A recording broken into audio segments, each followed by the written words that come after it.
솔직히 안 팔리는 농지요, 단순히 가격이 높다고 해가지고 안 팔리는 게 아니에요. 그럼 가격을 떨어뜨리면 잘 팔리냐? 그게 아니거든요. 얼마 전에 저에게 연락을 해오신 회원이 하나 있었어요.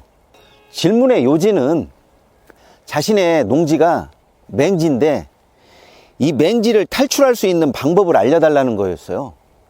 그런데 이제 그 이야기를 쭉 듣다 보니까 이분의 목적이 맹지를 탈출하는 것이 최종적인 목표가 아니라 이분의 목적은 이 농지를 처분하자는 것에 목적을 두고 있더라고요. 맹지를 탈출하는 것으로서 이득이 되냐, 아니면 맹지를 탈출하는 것에 비용만 들어가고 농지 처분이 어렵게 되는 것은 아닌가, 뭐 이런 부분을 따져봐야 되는 거죠.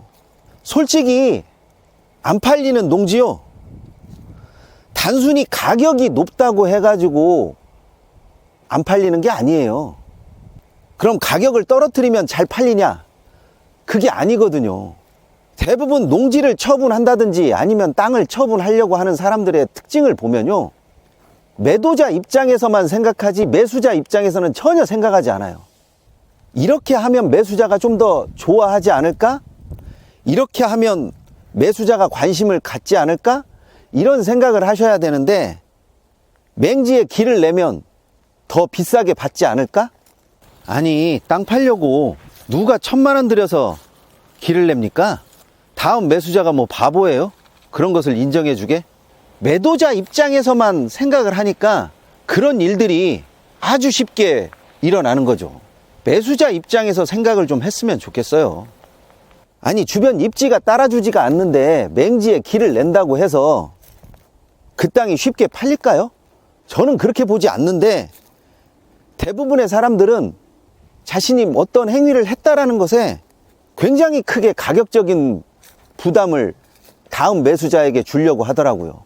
솔직히 다음 매수자도 먹을 게 있어야 이 땅을 사는 거 아니에요. 그런데 그런 생각은 전혀 못하면서 오로지 맹지에 길을 내면 비싸게 땅을 처분할 수 있지 않을까, 이 생각을 많이 하는 겁니다. 물론 땅을 비싸게 처분할 수 있겠죠.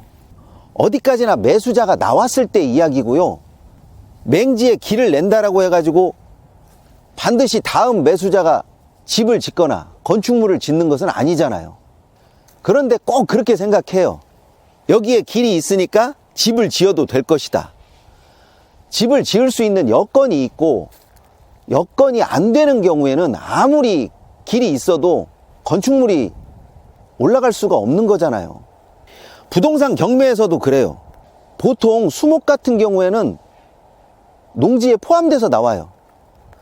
그런데 이 나무를 무조건 다른 사람에게 팔려고 하시는 분들도 있어요. 쉽게 얻었으면 다음 사람에게 그게 이익이 될 것인지 안 될 것인지를 일단 따져봐야 되는데, 그런 부분보다는 이 나무가 얼마만큼의 이익이 있느냐, 그래서 나는 이 나무는 얼마만큼 다음 매수자에게 돈을 받고 팔겠다, 이 생각을 하십니다. 현실과는 좀 동떨어진 이야기예요. 근데 이런 동떨어진 이야기를 가지고 주변 매매가가 얼마이다, 그러니까 나는 얼마를 받을 수 있다. 모든 토지는요, 그 여건과 상황에 따라서 가격이 다 달라요. 정말로 그 토지를 꼭 필요로 하는 사람들은 돈을 더 주고라도 사겠지만, 그렇지 않는 경우에는요, 일반적인 매수자들이 좋아할 만한, 일반적인 매수자들이 관심을 가질 만한 그런 땅으로 만들어 놓고 가격을 이야기하는 것이 더 낫습니다. 요즘에는 농지라고 해도 그냥 농지만 턱하니 매매하는 경우가 드물어요. 허다못해 관정이라도 있어야 되고 주변에 전기를 끌어올 수 있는 것이 있다라고 하면 농지 가격에 조금 더 높게 포함이 되죠. 이런 것들을 어느 정도 감안해서 농지를 매매하고 다음 매수자는 어떤 의미로 이 땅을 구입할 것인가, 이런 것을 생각하셔야 되는데, 너무나 쉽게 평당 얼마 가면 저렴하지 않겠습니까? 주변에 평당 얼마에 팔렸는데 나는 이거보다는 좀 더 높게 땅을 팔 수 있지 않을까? 그것은 토지가 가지고 있는 기본적인 여건도 있지만 다음 매수자에게 내가 어떤 이익을 안겨줄 수 있는 것인가, 그 부분도 한번 보세요.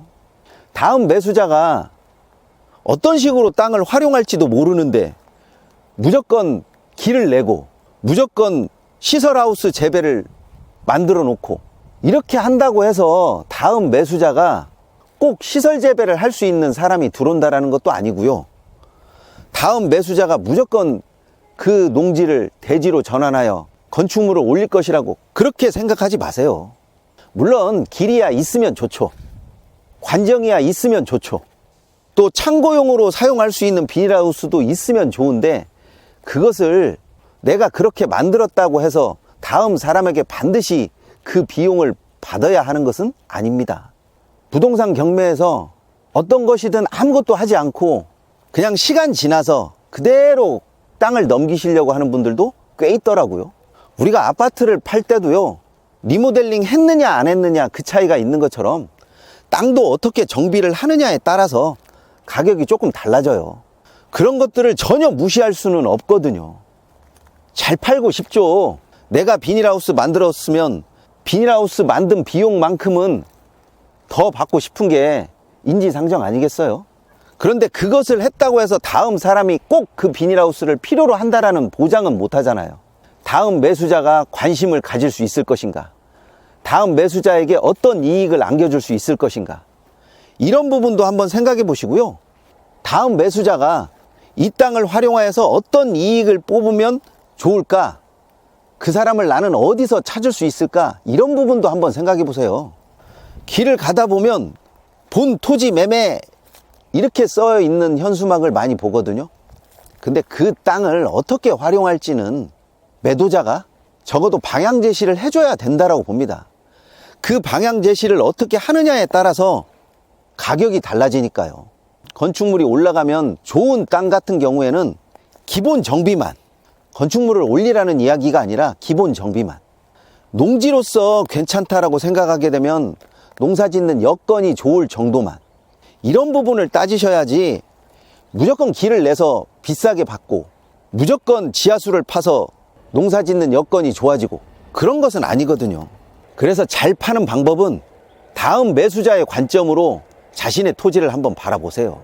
가격을 낮추는 것이 더 나은 것인지, 아니면 비용을 들이더라도 어떤 행위를 해서 다음 매수자의 편의를 조금 더 도모하는 것이 더 나은 것인지, 이런 부분을 한번 생각해 보세요.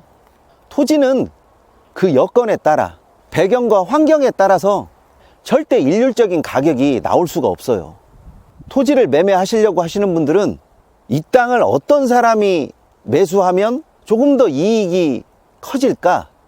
어떻게 하면 활용 가치가 좀 더 높아질까? 이 생각을 하면서 토지를 만들어 놓는 것도 하나의 방법이라고 봅니다. 농지연금에 대한 자료를 메일로 신청하시면 무료로 보내드리고 있습니다. 현미경 카페에 들어오셔서 신청하시면